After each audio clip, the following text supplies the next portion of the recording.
The vault was actually made by a company from York, and even though that company is no longer in business, it is still maintained by a York-based company.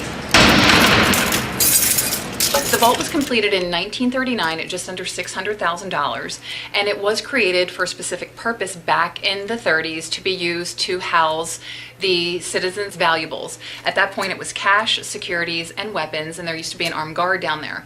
At this point, the main reason to have the vault is to house the tangible unclaimed property that's reported to the state every year by April 15th. This was considered the second largest working vault in the world.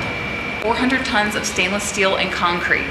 At the original time, we have a lot of different security measures that were put in place back in the 30s, which is really innovative for the time. There's actually 16 clocks that are wound manually every night. So even if you have the keys and the combination, if it's not past the time that the clocks have wound down, you can't gain access to the vault.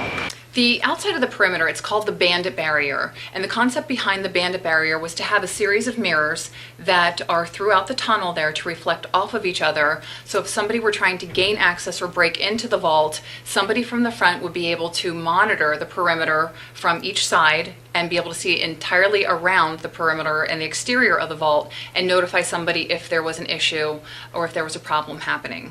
The gold necklace is actually a 10-karat gold necklace. Based on the weight and the current price of gold, it's probably worth about $7,000 right now.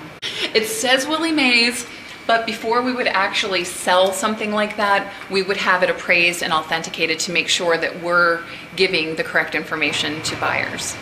As far as we know, everything was created by the York Safe and Lock Company.